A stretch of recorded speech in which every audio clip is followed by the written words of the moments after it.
Food Trucker School is now in session with episode 12. Boom.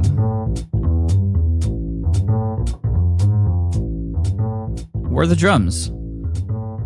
Aha. What up, Food Truckers? Welcome to another episode of Food Trucker School. This show is here to help you take your food truck business to the next level, whether you're just starting out or you're a veteran in its industry. This show is the one for you.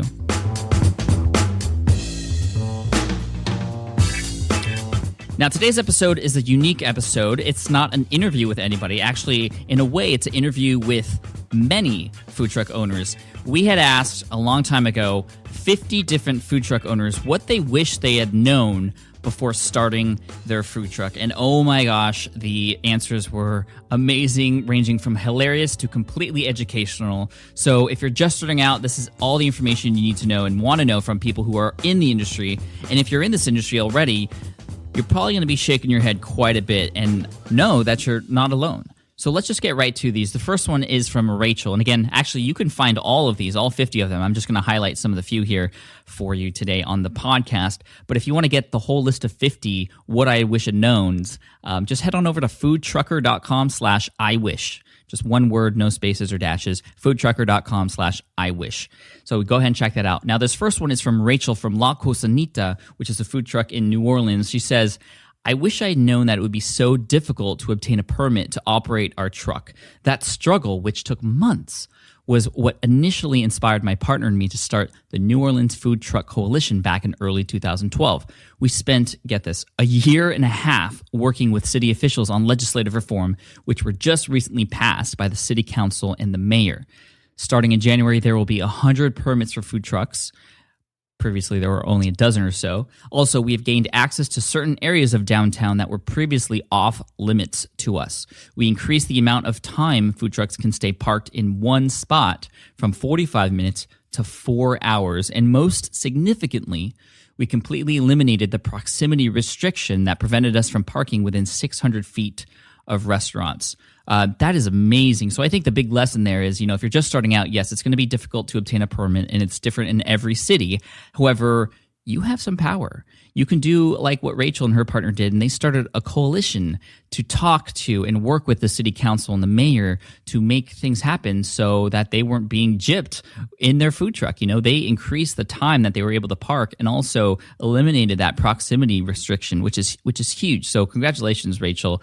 Just awesome. So hopefully that even starts to get some of the gears in your head going about, what can you do? You're more than just a food truck. You're a voice for all the other food trucks out there. You can have a difference.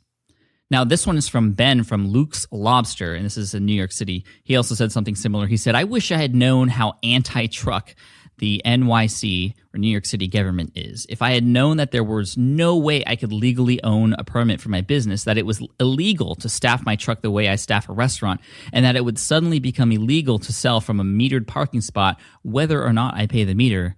In short, if I had known that despite running an honest business, I would have to operate in gray areas of the law at the whim of the NYPD, I would have been more prepared for the trials of the business. That's incredible. I mean, all those things you shared, Ben. I think the big lesson there is to know that it's going to be difficult. And if you really want to do this, and if you're passionate about what you do in your food truck and the food that you create and the patrons that you can make happy, you're going to figure it out and you're going to work and find some way to do it. And maybe that goes back to what Rachel said about going and starting a coalition and actually having a voice. Jordan from Got Italian Ice, he says, one thing I wish I would have known before getting into the food truck business would be all of the needed back-end permits, licenses, certifications, and insurance requirements that are all needed in order to operate. As an owner, it can get quite confusing trying to keep up with and understand all of the different mobile vending laws and to obtain all of the required credentials. Jordan is in California, and I'm not exactly sure what city he's in, but he is probably at the mercy of a lot of the city requirements, obviously. And so, again, just another sort of thing to know if you're going to get started in this business.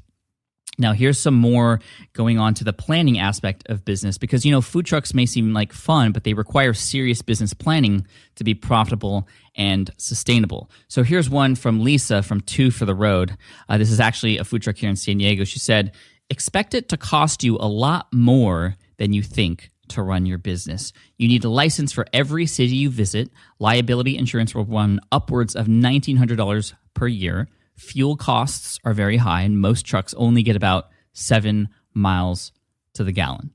You will be at the store or stores every day because you cannot buy in bulk, often because you don't have the space to store the product. This means that you will often pay more than a regular restaurant does. So that's some insider information for you as far as what the costs might be. Now, this is Leah from Baby Cake's Truck, and she says, this is in Chicago. She says, I would have to say that I wish I had better understood the food truck climate in Chicago, where consumers are rather uneducated in general about food trucks, and the city seems utterly opposed to the entire industry. I had researched the market in LA and New York and had some major misconceptions about how much money a food truck here in Chicago would realistically be able to generate in a day. The truth is, my food truck serves more as an advertising vehicle for other revenue-generating channels, such as catering, food truck delivery, and cooking classes. Now, there were actually a couple of other episodes that we've had in the past from people who have said something of the similar sorts. That's weird, something of the similar sorts, who had said something similar in terms of their food truck is really a way to go out there and promote their business, but most of the money they make is from catering, from food delivery and things like that. So look in the archives on iTunes to get some of those episodes. You'll see some about catering. We actually have a whole series on catering on foodtruckr.com that you can see as well. Here's one from Louis and Daniel from Rito Loco. And they said, I think the one thing we wish we knew prior to getting into the food truck business is how efficiently we could actually run the business. When we first started in August 2012, we hired a marketing and PR rep. Total waste of money.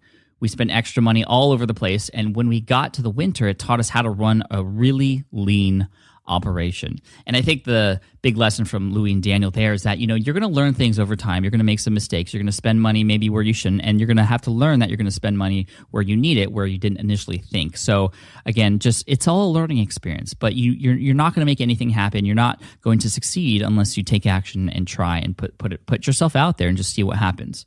Now, here's some interesting feedback from food truck owners from around the world who are talking about sort of the day-to-day, what time is like, every day on the truck and off the truck, if there is any. So here's Kenneth from Devilicious, which is a food truck here in San Diego that I actually frequent quite a bit. He says, we have learned that this industry relies on the cooperation of other food truck owners, local businesses, and suppliers. There is more to the back end of the business which we didn't realize before starting it. There's networking, finding reliable suppliers, and food preparation. Lots of food preparation. Basically, owning a food truck becomes your life. And, a lot of people embrace that, and they know that, and they understand that. Some people don't quite understand how much dedication it sort of takes before you get in that industry. Now, here's one from Matt from Scratch Truck. And he says, the one thing that I wish I knew before I started is that the time it takes to make a successful truck. I'm sure it is the same in any business, but I didn't realize it would be 7 days a week, 11 hours a day. If my eyes are open, I am working on the business in some capacity. It is all consuming. I love it, but didn't realize there would be so much to do all of the time. Thank you for being so honest with that, Matt. Now, here's an important one from Stephanie from Seabird's Truck, which is a food truck that runs out of Costa Mesa, California, a little bit above or north of San Diego, sort of between San Diego and LA. She says, I wish I knew that I, as the owner, would have to be hands-on the majority of the time in order for the truck to be successfully financial. A few months into starting the truck, I realized that in order for us to grow, I needed to remove myself from the truck to have time for answering emails, booking stops, developing new menus, promotion and marketing, etc.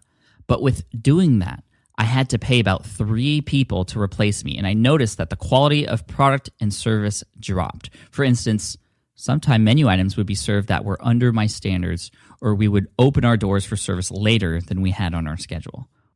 Wow, thank you, Stephanie. Now, here's another one from Christina from Son of a Bun. She says, before I got into the food truck business, I wish I knew how time-consuming it was to get all my product. It is difficult for food trucks to receive product deliveries because a last-minute event may pop up and you won't be able to stay there to receive it.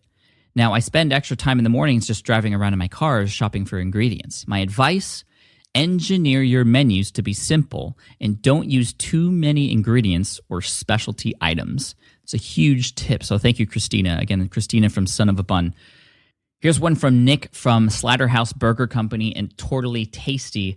He says, I wish I would have known that it's an endless cycle of long, long hours, day in and day out. As Jacob Bartlett of the Mastiff Truck said, we don't work full time, we work all the time. And then he goes on to say, and what I've found in this industry is that the most successful truck operators are the ones who, one, have a passion for food, and two, love people and interacting with them daily. Absolutely. Now, let's go on to some quotes and comments about events. So here's Jamie from Where's the Fire? Jamie says, one thing I wish I knew before starting this business is how much work goes into it. I mean, I didn't think it would be easy, but most outsiders just think, oh my goodness, your job is so easy. You cook on your truck for 5 hours and you're done. No, it takes so much time cleaning, shopping, prepping, menu changes and development, driving, on-site cooking and cleaning, emails, interacting with coordinators, marketing, increasing catering sales, etc. Catering for a food truck is where the big bucks are. Again, that goes back to some of the earlier comments, actually, which is really interesting.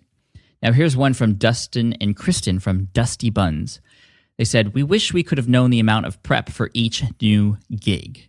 After our first year, we started building charts and learned that wisdom only comes with time and trials. We hope to keep up with the ever-changing market and improve each year. Thank you for that.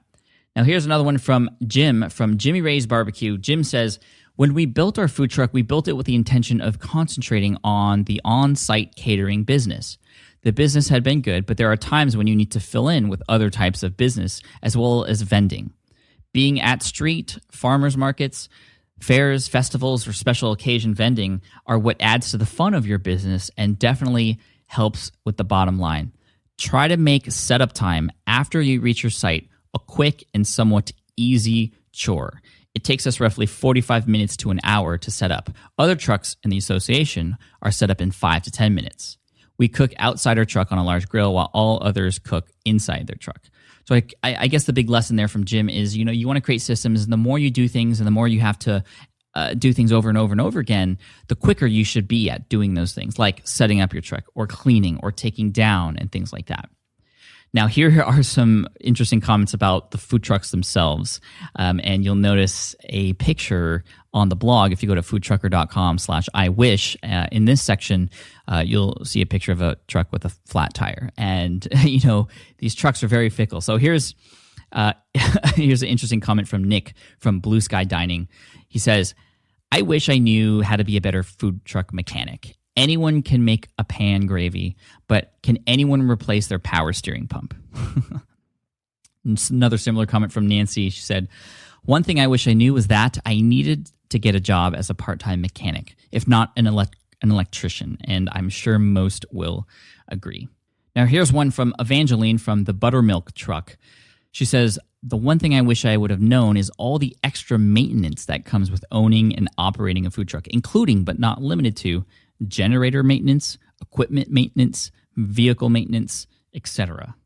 So I guess if you are just starting out in this industry, you got to understand that, the truck is a bottleneck for some people, and it's something that you have to worry about. So I think the best tip there is to understand in the area that you're going to be selling and promoting your food truck, also understand who might be there to help you fix it sooner, whether it's somebody on your team who has that experience, or perhaps a connection you have or a relationship that you begin to build with a mechanic in the local area that will be there perhaps on call for you at a moment's notice. Because when your truck's not working and when you can't move around, you don't have a food truck business. Now, here's one from Julie from Sam's Chowdermobile. She said, the one thing we wish we knew before starting in the food truck business is the amount of maintenance and repairs that would be required for our trucks. A typical restaurant deals with ongoing maintenance for the facility and kitchen equipment. With a food truck, you have those same maintenance issues, but in addition, you have all the maintenance issues that come with owning a heavily used vehicle. Our trucks serve the entire San Francisco Bay Area as far north as Napa and as far south as Monterey, being headquartered in Half Moon Bay, but they put on a lot of mileage, and there's a constant need for them to be serviced, which gets expensive and causes them to be unavailable for periods of time. Now, the following comments are about connecting with people, your customers, your super fans, and becoming a master of doing that. And some of the comments people wish they had known about their food truck business in terms of connecting with people. So here's Chef Heidi from the Flip Truck. She says, the one thing I wish I had known before I began my business is how critical a big social media push would have been to help launch the business.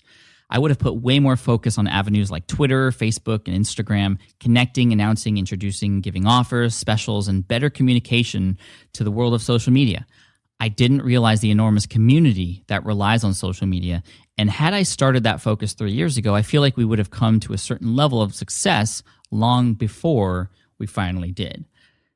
Now, here's another one from Mark from the Hogfather Barbecue. He says, the one thing I wish I knew prior to the operation of the Hogfather Barbecue food truck is that I never expected such enthusiasm for the brand. I thought people were honking at me because I was driving slow, but once they got up to the side in front of my vehicle, they would take pictures, wave, and give me a thumbs up of approval. It took some time getting used to that, especially when I timidly drive a large truck. So that's awesome, Mark. I mean, I think that's the coolest part. And whenever I talk to other food truck owners, I've had food truck owners here on the show before to do interviews, and I ask them, what's the one thing you love the most? And they always talk about how awesome the support is from their fans and from the people who enjoy their food, from the moment they serve them something and they get those smiles to something like what you just said, Mark, talking about people coming up, taking pictures and giving you waves and thumbs up. That's awesome. And it's those moments that keep you going through all the other stuff that goes on with the production and the business of a food truck. Now, here's one from Becky from Quiero Arepas. She said, nothing. It was great to go in this completely unaware. Her answer to what I wish I would have known was nothing. She says, when disaster strikes, you are convinced that no one else has it so bad. Then, through talks with other owners, the knowledge you gain along the way, and the building of an amazing repair person arsenal, like I said earlier, you feel empowered that you have earned your place every day. There isn't anything we'd rather be doing. We love our truck. And that's awesome. You know what? You can learn about this stuff and you can hear about this stuff. And I think it's important to know what might lie ahead in the future of your food truck business in terms of the challenges and things like that. However, you got to know that you're not alone. And that's sort of the reason why this episode is here. Now, once again, as a reminder, head on over to foodtruckr.com/iwish to get the full article and get all the 50 things that people wish they would have known before they got started. So if you're just starting out, that'll give you some more insight as to what you can look forward to and look out for. And if you're in this business, you could probably see that, like I said, you're not alone. And actually, if you go to foodtruckr.com/iwish, you'll see in the comments section a number of different comments from people agreeing with what a lot of people said and also adding to the conversation as well. Thank you all so much for listening to this episode. I want to give a couple quick shout outs. First of all, to the Rome Conference, ROAM conference.com. This is a mobile food truck conference. It's happening in San Antonio, Texas, November 8 and 9 of this year. Go ahead and check it out. They left us a nice review actually on iTunes for the podcast. They said, we love these podcasts. Great to hear other people are helping and teaching entrepreneurs on how to open a food truck. You should come to Rome Mobile Food Conference. We would love to have you there and your food truckers. So anybody listening to this, I highly recommend going to the conference. And we're trying to get some people over there too. So that would be awesome to go and meet you there. Another shout out to Hawker Gomez, who also left a comment on iTunes. Nice review, 5 stars. She said, my husband and I are in the process of developing our business plan to make our dream of opening our food truck a reality, so this podcast has come along at quite the opportune time for us. I've already learned so much from the first several recordings, and I very much look forward to future episodes. To Pat and the rest of the FoodTruckr School team, thanks and keep up the great work. Hawker Gomez, thank you so much for the kind words. That motivates all of us over here at foodtruckr.com so much. So thank you so much. If you're new to this, go ahead and go to iTunes, look up FoodTruckr, and you'll find the podcast there. You could leave a review and check out all the other episodes as well, and subscribe to get future episodes right to your device as they come out. And that's it. Have an awesome rest of the day. If you're in your truck right now, I know a lot of you listen in your truck. When this is over, just have an amazing day and just keep crushing it. We love all food truckers and all that you do, and we can't wait to give you even more great content down the road on foodtruckr.com and also here on the FoodTruckr School podcast. Thank you so much. Take care, and I'll see you in the next episode.